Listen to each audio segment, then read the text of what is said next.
Wow. All right, let's bring our candidates out. In no particular order. They've been having a cage match back there. And I have my list of candidates somewhere here. Here we go. Diego Martinez.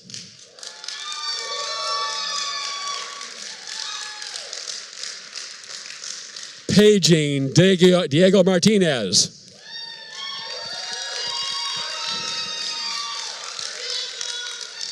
Nickolas Wildstar. Nickolas Wildstar. Paging Nickolas Wildstar. David Lozano.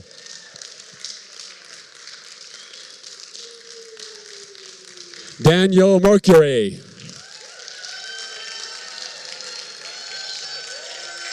Michael Grover Coltharp.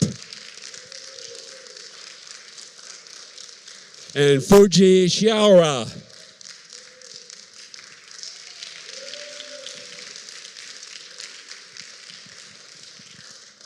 Thank you, gentlemen, for stepping up to run for political office. That's really the kind of the highest level of what private citizens can do.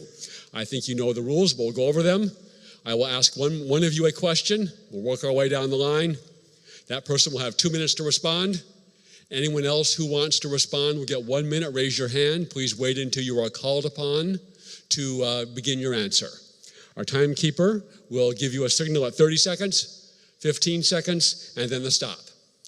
When you get the stop, if you're right in mid-sentence, finish the sentence, but don't go on. It's not fair to the other candidates. You'll get 2 minutes to open and 2 minutes to close. We'll try to get through as many of our questions as we can tonight. And with that, let's get started.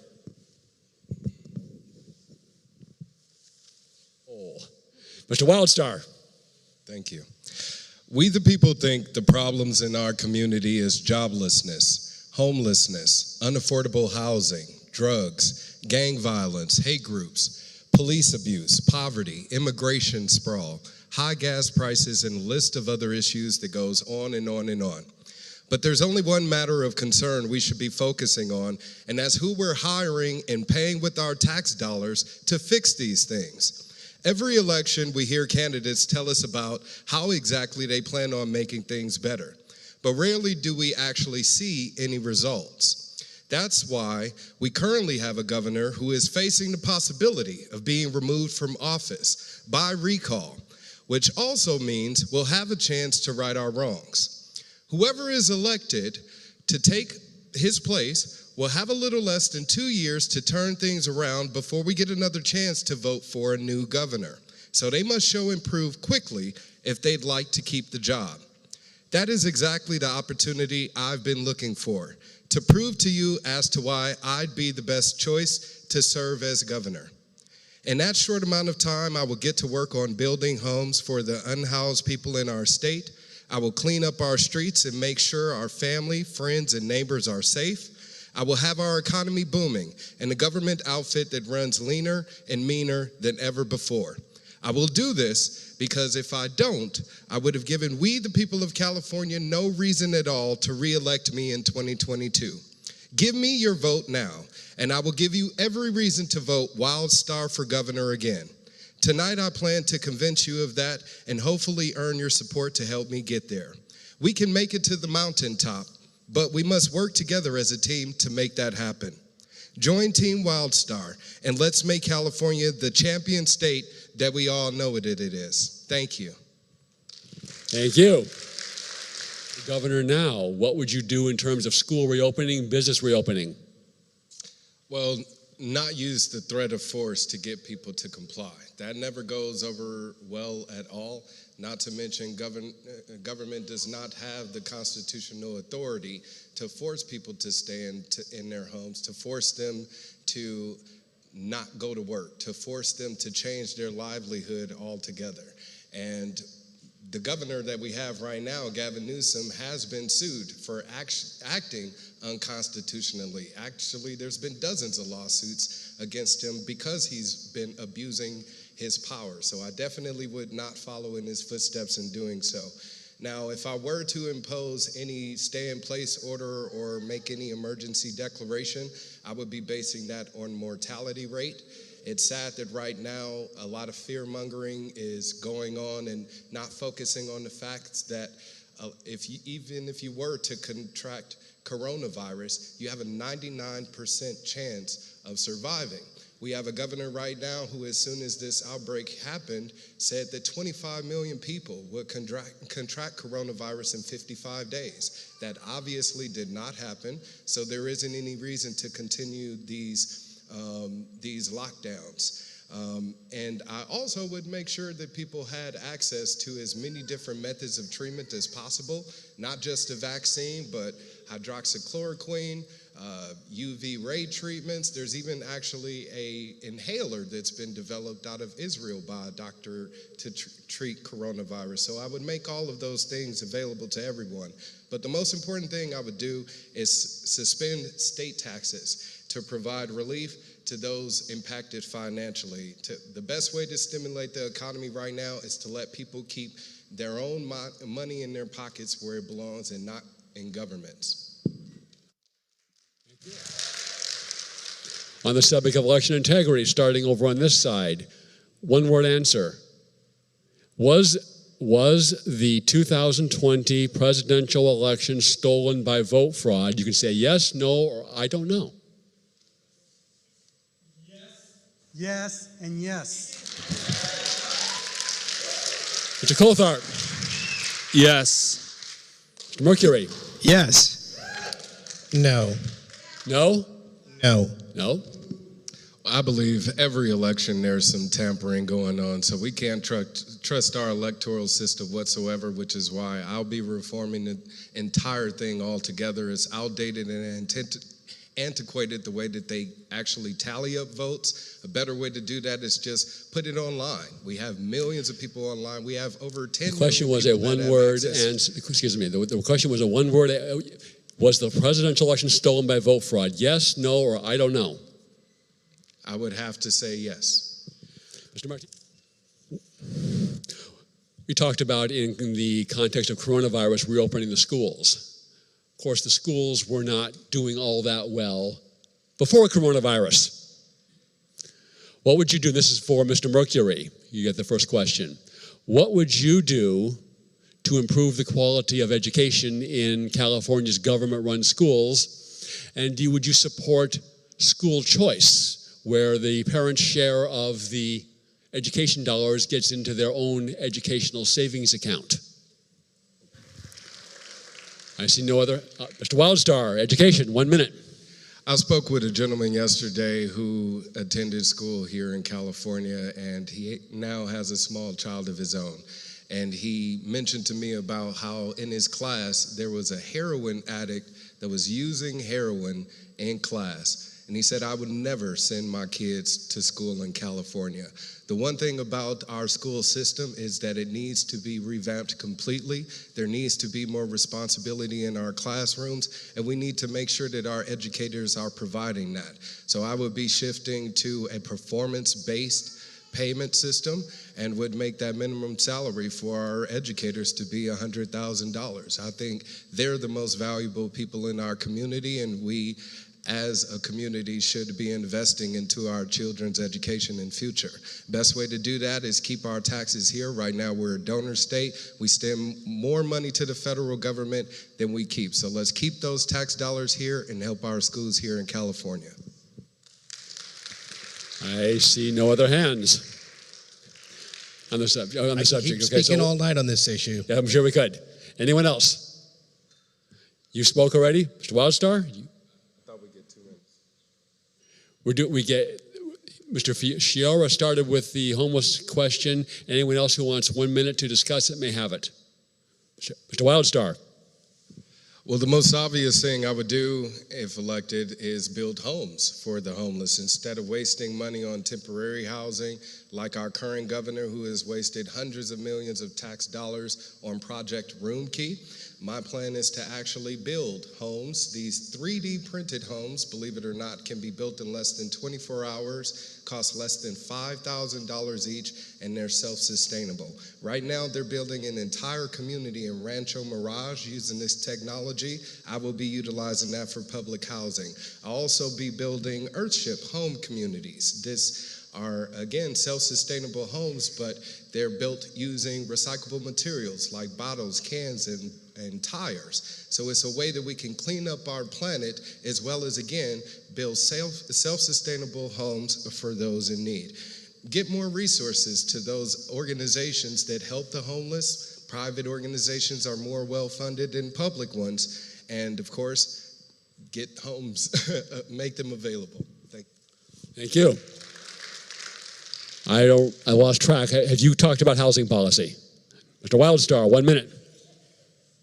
The problem of homelessness is actually exacerbated by unaffordable housing. So the best thing to do is remove that government tape so more homes can actually be developed, and that's exactly what I'll be doing as governor, removing these zoning laws and permit fees and all of these other obstacles that prevent housing development. Because believe it or not, you have a lot of builders that out there that would love to build more homes, but again, because the cost is so high, they're not seeing it as being advantageous for them. So what government needs to do, and what I would do as governor, is just get government out of that industry altogether and make those costs come down. Thank you. I think we covered that. Next question is kind of education. This is from the audience, but I think it's broader. And this is to you, Mr. Wildstar. What policies would you promote to make the younger generation successful? Well, right now, the biggest hurdle for the younger generation is the amount of debt we're passing down to them. So that's what I would be doing as governor, is eliminate the debt that we're accruing and being passed down to them. The unfunded liabilities for our pension program is a perfect example of that. It definitely needs to be dissolved, and it is simply unsustainable. It's at this point, I believe, almost $3 trillion. So even though we may feel like, our emergency personnel or public representatives should be receiving benefits, should they be receiving a pension for the rest of their life? Most of these pension earners are getting 6 figures. So again, if we want to make sure that our children have an opportunity, especially my child, I want to make sure that he has an opportunity to start fresh from scratch and be able to accrue his own debt on his own instead of it being passed down by irresponsible adults. Future generations. There being no other hands. One of the other great issues of this past of 2020 were this is one question, but I'm going to break it down into more than one question. One of the big things that happened was following the tragic death of George Floyd, we saw mass rioting, looting, pillaging across the country. If you had been governor, how would you have handled that? Mr. Wildstar. As tragic as the killing was of George Floyd, California has a history of its own abuses of authority, killing people of color, or any civilian for that matter, in the case of Trevor Seaver, who was a white man that was actually killed recently. But if you guys don't know, there was a killing of a black man in 2018. His name was Stephon Clark in Sacramento. He was killed in his grandparents' backyard and shot and killed by Sacramento police because they believed he had a gun in his hand when it was really a cell phone. My plan as governor is to create a new law called the Stephon Clark Act. Under the Stephon Clark Act, any police officer that abuses their authority will be immediately arrested. We would also be removing qualified immunity for police officers. That way you will be treated just like everyone else and will not be above the law. You'll also be required to have liability insurance. That way if you kill someone and harm someone, that payment for the lawsuit is coming out of your pocket, not taxpayers. Rioting and looting. Okay. Let's go to police reform. 1 minute response. You will have a chance to jump in on this on police reform, but the question is going to start with Mr. Mercury for 2 minutes. What, if anything, would you do as governor to reform how law enforcement conducts its business in California? Thank you. I think everyone, you have not answered this question in 1 minute. You were waiting until the very end. Mr. Wildstar. Well, I think the biggest thing that we could be doing for our police officers right now is just make their job easier. Stop having them police these laws that are not only unconstitutional, but are victimless and are nonviolent. I plan on providing a bad law bounty to the public where anybody of the public is able to contact me, and if you have a bad law locally, we'll repeal that, we'll pay you $25. My job as governor is to make sure that I'm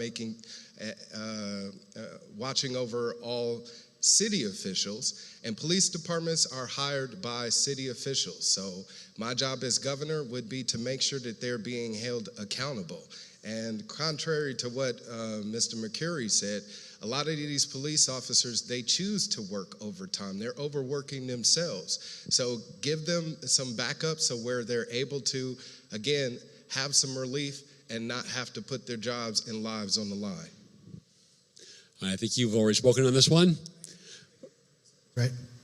I get my 30 seconds. We haven't been doing that, so we're not leaving the subject of race yet, so you'll have another chance. Okay. I think this next question goes to you, if I'm counting right, to Grover Clotharp.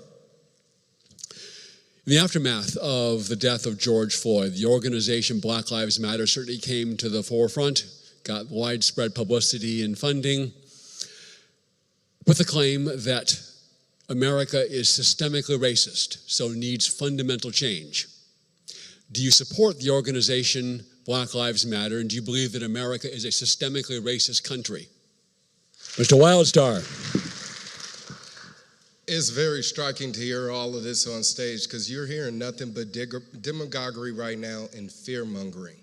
Let's just focus on the facts here. Right now, we have gangs in police departments in Los Angeles. It's been reported that they have gangs in the sheriff's department. It's also been reported in the Los Angeles Times that during these George Floyd protests that LAPD was also using excessive force. I've actually spoken with protesters themselves, and they said that there were officers out there telling them to disperse, but bottlenecking them so that they couldn't leave. So speaking to actual people, boots on the grounds, the people on the front lines that actually engaged in this activity, they were very peaceful for the most part. I myself am a Black Lives Matter activist. Although I'm not part of the official organization, I've participated in many marches and rallies over the past decade, and I can tell you for a fact that the majority of the people involved in these protests are good, loving people, and Black power is not white power. Yeah. Hang on. Let's minimize the audience reaction. I think everybody has gone their 1 minute, but again, using the awesome powers granted me as the MC of this event, we're going to continue our discussion of racial issues, and I'm going to throw in one more thing I'd like you to address as you respond in this next 1 minute answers. In the 2020 election, we had Proposition 16, which sought to repeal the former Proposition 209, and 209 prohibited the government from granting preferences or discriminating based on race, ethnicity, gender, and similar characteristics. Did you support or oppose Proposition 16 that would have repealed Proposition 209? And with that, you can also further address racial issues. And Mr. Wildstar had his hand up. Yes. Well, all of this whole discussion on race, time is not going to permit us to actually hash out all of the details because, like I said, you guys are hearing a lot of demagoguery up here right now, and it is extremely unfair. Now, with regards to Prop 16, yes. I actually voted for that, and it's a reason why it passed in California is because the majority of people don't agree that employers should be forced to hire someone based on their race. Despite what he says, white people are the ones that created affordable action.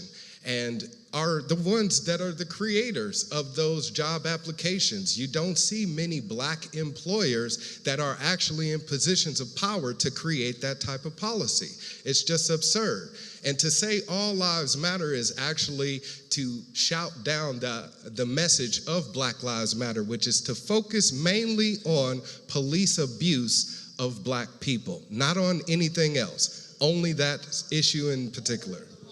Hey, audience, the audience is not running for office. The audience is not participating in this debate. You've already spoken, but given you are the kind of 1 against 5 here on this issue, we'll give you another chance. Thank you.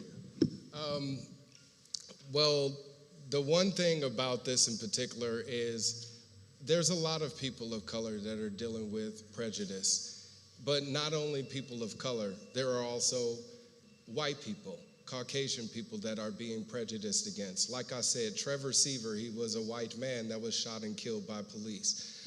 Kelly Thomas was a white man that was beat by the Fullerton Police Department. So we do have a problem with our police force. Now, anybody for that matter, whether you disagree with what's happening or not with this social issue, you have the lawful right to go out there and exercise your constitutional First Amendment rights, which is your freedom to assemble, your freedom to express yourself, and of course to be civilly disobedient. Right now, we have a system that works against that in every way, shape, or form. It is systematically oppressive, and until we recognize that, the problem will persist. Anyone else that hasn't weighed in? I think we've pretty much covered everyone. Well, let's move on to a less emotional topic, the subject of pro-life and abortion. We'll start here. We will start here with Mr. Chiara, and the question is this. Let me just say. No. I get to finish the question first. Okay. Free demerits for you. What, if any, restrictions on abortion do you favor? I think the question was clear enough. Mr. Wildstar. Well, personally, I am pro-life, but I don't have the right to force my belief onto others. That's one thing that we have let government gotten out of control in doing. Government shouldn't be telling people what they can and can't do with their own bodies, whether it be abortion, whether it be drugs, whether it be carbonated beverages, tattoo, whatever the case may be. Your body, your property. And it's morally apprehensible to be creating laws stopping people from doing what they want with their own body. And that's one thing that should be antithetical to the foundation and values of this country. We shouldn't be doing that. If so, then let's consider this. Make vasectomies mandatory for all males at birth, right? Since we want to dictate what women can do with their body to avoid abortion, that would also help abortion for men. Thank you. Does anybody else want to weigh in on what the state of California should do to accommodate or to oppose illegal immigration? I see Mr. Wildstar has his hand up. Yes. Well, there's not 30,000 kids at the border, you guys. That's just a flat right out lie. You can look that up right now, Google it. You can see for yourself.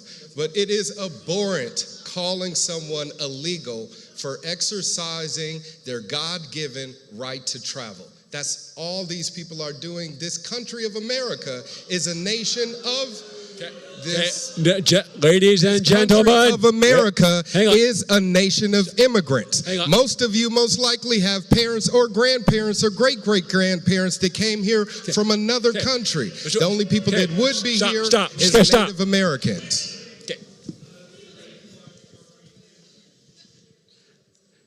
Even if you disagree with what one of these people say, and I do, by the way, they're the ones up here that are putting themselves out as candidates and telling us what they think. If you don't like it, don't vote for them.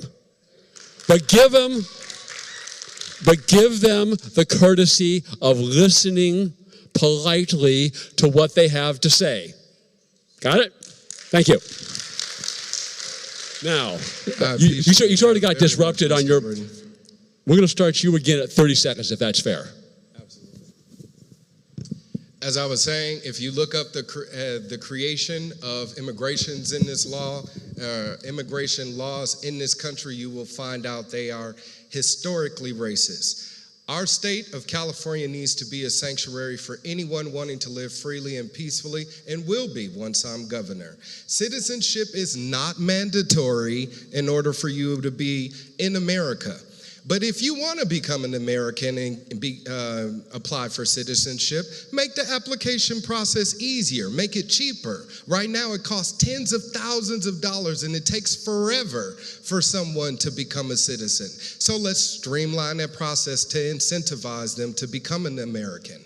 But we can also disincentivize long-term public assistance use by adding a sunset clause to government aid programs. That's exactly what I'll do, to let people know if you are receiving any government aid, it's going to be temporarily, and then after that, you have to find another way to provide for yourself. Mr. Grover? Anyone else want to weigh in on the subject of illegal immigration? I think you already had your 1 minute. Anyone else? Should we do another round? We'll give you again. You seem to be the 1 on 5. We'll do another round of 1 minute answers on immigration. Go ahead. All right. Well, the mainstream media probably promotes this issue as being a racist issue. I've actually spoken with people themselves that have had issues with the immigration process. Believe it or not, the majority of them were white. They were from England, they were from Canada, they were from Yugoslavia and all other countries, but Africans right now are being discriminated against. Hispanic people from Latin countries are being discriminated against through that electoral process, like Mr. Shura said. You actually have attorneys, so the system itself and the structure that exists is being prejudiced against specific people in particular. And as I said, the majority of people that have a problem with the immigration process itself, the actual immigrants that are coming here, are not all just people of color. They include also those people coming here from Canada and all other countries across the world. How many genders are there? And what should we do legally and as people with people who either think they're the opposite gender or want to pretend that they're the opposite gender? Get government out of that choice altogether. That's all we got to do. It's not a matter of public discussion of what a person chooses to identify themselves as. I don't give a damn personally. But if someone else wants to identify themselves as whatever they choose to, then so be it. That's what we should be doing as Americans, allowing people to be as they are, instead of trying to control them through legislative processes and laws and moral dictation. That's the problem right now with our government, is that they think they have that authority. They do not. We need to be standing up as free people and let them know that we have our individual sovereignty as human beings, and our human rights come first and foremost. It doesn't matter what it says on an application. It doesn't matter what it says on a bathroom door. Government shouldn't be involved in that choice. It should be up to the people of the public and them only. Okay. I haven't responded to the candidates, but I'm going to on this one. Isn't the government making a choice when it says you must let a biological male into the women's best restroom, locker room, and let biological males compete in women's and girls' sports? You're 30 more absolutely seconds. right, and that's the problem, is government shouldn't be dictating that. People of the community should. If I'm a business owner and I decide to put a non-gender or whatever sign on the bathroom door, then that's my prerogative. I shouldn't be forced as a business owner to put that sign on my door, and that's a problem. That's what I'm saying is, Governor, I will be making sure that I'm not making that interruption into people's own choice. Mr. Grover Coltharp. Very entertaining, but not up to the standards of Liz Marvel. Mr. Wildstar, 2 minutes, closing statement. One thing this pandemic has shown us is just how inefficiently the government operates. Whether it's failures of the EDD to get emergency funds into the hands of those in need instead of scam artists, or the deficiency of taxpayer-funded COVID testing facilities, our government has proven that despite its decades of preparation, it in no way, shape, or form would be able to contain a deadly outbreak. They've lulled us into this false sense of security that somehow they'd be able to protect us from anything and everything in the world that may threaten us. As absurd as that sounds, many people right now are giving up all of their liberties, believing that's what it's going to take to keep them safe. This is far from true. And although history has proven this, many people are happily giving up their freedom. As Ben Franklin said, those who would give up essential liberty for safety deserve neither liberty nor safety. A history of famine, desolation, pestilence, and tyranny is bound to repeat itself if we do not correct our course of action now. This pandemic has shown us also that time is of the essence and that tomorrow as we know it is not guaranteed. We may never get back to normal as we knew it, but we can have a new normal that's better than the one we're living in now. It's going to take a leap of faith and a lot of trust in one another, but I am certain that we can and will see ourselves out of this dark tunnel and enjoy a brighter future than ever before. I've set my sights on this possibility and am asking you to do so also by giving me a chance to guide us there. Visit my website, wildstar2022.com, to be a part of this journey, and let's pioneer our way to a golden standard of living that we've always wanted. Thank you for being here, and may the light of God and liberty shine on each and every one of you. Thank you.